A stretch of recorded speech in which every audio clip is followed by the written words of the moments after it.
Assalamualaikum warahmatullahi wabarakatuh. Perkenalkan, nama saya Muhammad Arif Sandi dari kelas 10 MIPA 1. Saya berasal dari SMA Negeri 1 Kota Pontianak. Di video kali ini saya akan menjelaskan perkembangan Islam di Indonesia. Masuknya agama dan kebudayaan Islam di Indonesia terjadi sering dengan perkembangan hubungan perdagangan antara Indonesia, India, Persia, dan Arab pada abad ke-15 Masehi. Mengenai siapa pembawa Islam ke wilayah Nusantara tersebut, ada beberapa teori yang dapat bisa dijelaskan. Yang pertama adalah teori Gujarat. Teori Gujarat menyatakan bahwa agama Islam masuk ke Indonesia pada abad ke-13 Masehi dan pembawanya berasal dari Gujarat, yaitu India. Dasar dari teori ini adalah kurangnya fakta yang menjelaskan peranan bangsa Arab dalam penyebaran Islam di Indonesia, yaitu contohnya hubungan perdagangan Indonesia dengan India telah lama melalui jalur Indonesia, Gujarat, Timur Tengah, dan Eropa.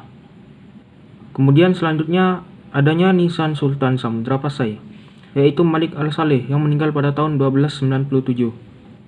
Mengapa nisan tersebut bisa menjadi fakta untuk mendukung teori Gujarat tersebut? Karena nisan tersebut memiliki khas Gujarat. Kemudian fakta selanjutnya yang untuk mendukung teori Gujarat ini adalah keterangan Marco Polo tahun 1292 yang menceritakan bahwa di Priak sudah banyak penduduk memeluk Islam dan banyak pedagang Islam dari India.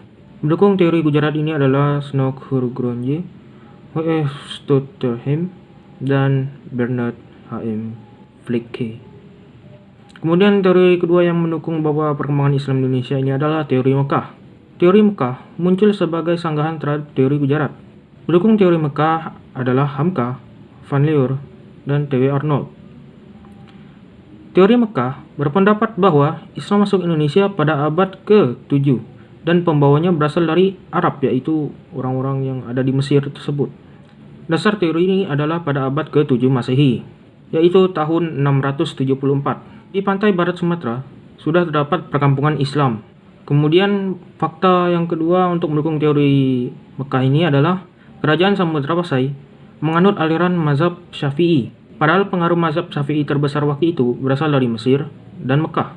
Kemudian fakta selanjutnya untuk mendukung teori ini adalah raja-raja Samudra Pasai menggunakan gelar Al-Malik yang mempunyai kesamaan dengan gelar yang dipakai di Mesir. Kemudian teori selanjutnya adalah teori Persia.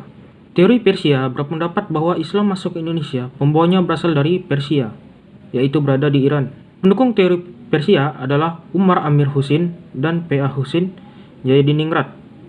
Dasar teori ini adalah kesamaan budaya Persia dengan budaya masyarakat Islam di Indonesia, seperti mengenai peringatan 10 Muharram atau Asyura atas meninggalnya Hasan dan Husin, cucu Nabi Muhammad SAW.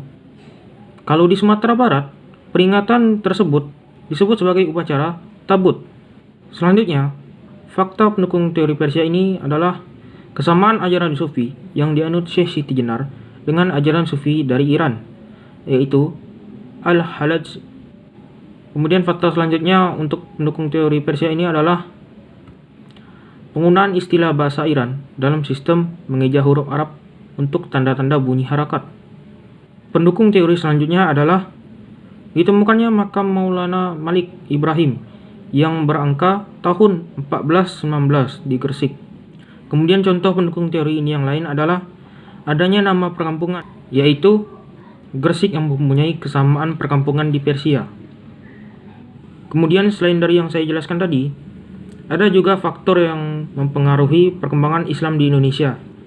Yang pertama adalah syarat masuk Islam sangatlah mudah, hanya mengucapkan 2 kalimat syahadat. Yang kedua, agama Islam bersifat demokratis, tidak mengenal perbedaan sosial, tidak membedakan si kaya dan si miskin, dan tidak membedakan warna kulit dan sebagainya. Kemudian selanjutnya, agama Islam tidak mengenal kasta, karena pada ajaran agama sebelumnya ada yang mengenal kasta. Selanjutnya, agama Islam masuk Indonesia disesuaikan dengan adat dan tradisi bangsa Indonesia, serta bertoleransi tinggi terhadap agama yang lain. Kemudian penyebaran agama Islam dilakukan secara damai. Itu saja hal yang dapat saya sampaikan. Bila ada salah kata, saya mohon maaf. Saya akhiri. Wassalamualaikum warahmatullahi wabarakatuh.